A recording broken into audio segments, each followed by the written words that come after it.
پھر کوئی پرواہ نہیں. میرے رسول پاک صلی اللہ علیہ وسلم نے جو دین دیا اس کی پہلی شرط یہ ہے اشداء علل، بولیے اشداء علل، کافر پر سختی کرنا پہلا حصہ ایمان کا. رحماء بینہم تو دوسرا نمبر ہے، یہ دوسرا ہے. تمہاری سختی صرف اس کے خلاف ہے جو تمہارے مفادات کو ٹھیس پہنچائے، جو تمہاری سنے نا. حضرت سیدنا فاروق اعظم رضی اللہ، میں تفصیل سے بات کروں گا اگلے جمعے جناب فاروق اعظم کے احوال پر. حضرت عمر فاروق رضی اللہ تعالیٰ عنہ بدر کے میدان میں جب نکلے نا بدر میں، تو حضرت عمر سے حضور نے تجویز مانگی، فرمایا صف بندی کیسے کریں، کس طرح لڑنا ہے.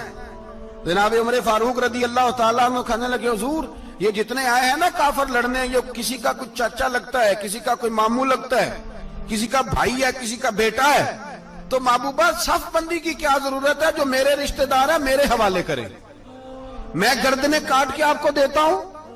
جو ابو بکر کے رشتہ دار ہے وہ ابو بکر کے حوالے کریں، وہ گردن کاٹ کے دے. جو علی کا کچھ لگتا ہے وہ علی کے حوالے کریں. ہم دنیا کو بتائیں گے کہ اشداء علل کفار، اشداء علل، اس کے لیے ہمارے پاس سختی ہے، کوئی نرمی. وہ ہمارا سگا بھی ہو تو اس کے حق میں کوئی نرمی. حضرت عمر نے اپنے سگے ماموں کی گردن کاٹی بدر کے دن، سگے ماموں کی.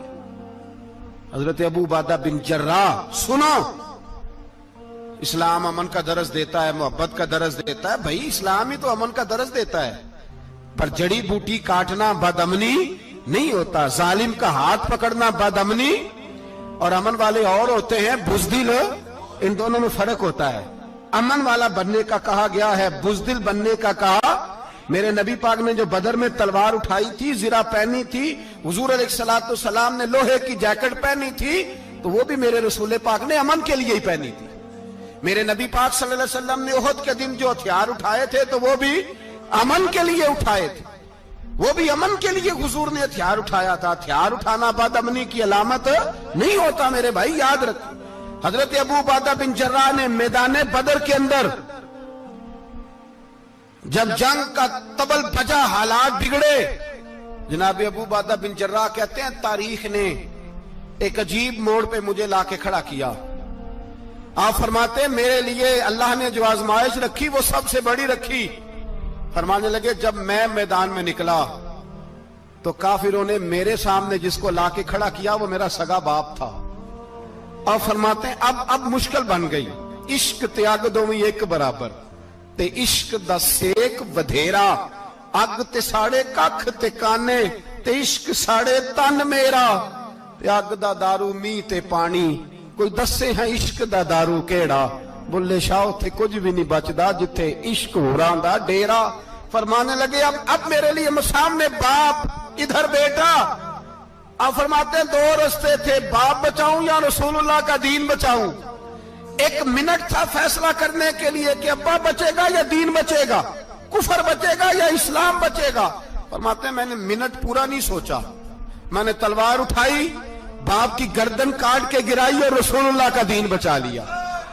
باپ کی گردن کٹ کے گری اور نبی پاک کا دین بچ گیا، بچا لیا رسول اللہ کا دین. حضرت عمر نے ماموں کو مارا. حضرت مصعب ابن عمیر کہتے ہیں تاریخ مجھے بھی لا کے کھڑا کرتی ہے بدر کے میدان میں، تو کفر کا لبادہ اوڑھ کے جب سامنے آیا تو وہ میرا سگا بھائی تھا. سگا بھائی. ہزاروں قومیں وجود میں آئیں دہر میں خشک و تر کے رشتے سے، پر ہم نے بنیاد دوستی رکھی یاد خیر البشر کے رشتے سے. سگا بھائی کفر کا نمائندہ بن کے سامنے کھڑا ہوا. مجھے اکٹھے کھیلنا بھی یاد تھا، مجھے ایک برتن میں روٹی کھانا بھی یاد تھا، ایک ماں سے لوریاں سننا بھی یاد تھا. فرماتے ہیں یہ سارا کچھ یاد تھا، پر اسلام کے حق میں دیا ہوا خطبہ جو محمد عربی نے دیا تھا وہ بھی مجھے یاد تھا. مجھے رسول اللہ کی بتائی ہوئی باتیں بھی، فرماتے ہیں میں سارا کچھ بھول گیا، پر مجھے اپنے رسول کا پڑھایا ہوا سبق نہیں بولا، وہ مجھے یاد رہا. میں نے پھر سگے بھائی کی گردن کاٹی اور میں نے وہ گردن کاٹ کے حضور کے پاس پیش کی، اور میں نے دنیا کو بتایا کہ ہمارے لیے اصل وہ ہے جو ہمارے رسول ہمیں حکم ارشاد فرماتے ہیں. یہ رشتے ہمارے لیے اصل ہمارے جی اچھے تعلقات ہیں. کون سے اچھے تعلقات؟ کون سے اچھے تعلقات؟ میرا ایک دوست مجھے کہنے لگا امریکہ تو پیار ہی بڑا کرتا ہے ہم سے. میں نے کہا بالکل, کسائی بھی بڑا پیار کرتا ہے بکرے سے, بڑا پیار ہوتا ہے. آپ جو قربانی کے بکرے لائے تھے آپ کو پیار نہیں تھا؟ ذبح کرنے سے پہلے اس کو پانی بھی پلایا, چارہ بھی کھلایا, غسل بھی کرایا, پر آخر میں کیا کیا؟ بولے نا جی, یہ والا پیار کرتا ہے امریکہ آپ سے. دیتا ہے کبھی کبھی پیسے, کوئی شک نہیں اس میں. وہ کہتا ہے وہاں زلزلہ آیا ہے تو اتنے لاکھ ڈالر دیتا ہوں, فلاں آیا. لیکن وہ والا پیار جو کسائی بکرے سے کرتا ہے, کہتا ہے جب موقع آئے گا تو میں چھری بھی پھیروں گا. اور اپنے وقت پہ آ کے وہ, یہ میری مثال یاد رکھ لینا, امریکہ کا پاکستان سے اور مسلمان سے وہ والا پیار ہے جو بکرے کا کسائی سے اور کسائی کا بکرے سے ہوتا ہے. وہ چارہ ڈالتا ہے, موٹا کر کے ذبح کرتا ہے, پتلا ذبح کرنے میں اسے لذت نہیں آتی. اور بھائی یاد رکھو, حضرت ابو بکر صدیق رضی اللہ تعالیٰ عنہ, عرب کے لوگ جب جنگ کرتے تھے تو ایک ہاتھ میں ڈھال پکڑتے تھے, ایک ہاتھ میں تلوار پکڑتے تھے, لوہے کی ڈھال. جب دشمن حملہ کرتا تھا تو ڈھال آگے کرتے تھے. وہ کئی دفعہ ٹکرا کے ڈھال سے تلوار گر جاتی تھی. حضرت ابو بکر صدیق میدان میں نکلے, بیٹا کافروں کی طرف سے لڑنے آیا ہے, سگا بیٹا. اور میرے مصطفیٰ کریم نے فرمایا اولاد بزدل کر دیتی ہے آدمی کو, پر جب ایمان پختہ ہو تو پھر صحابہ نے اس بزدلی کی بھی پرواہ نہیں کی.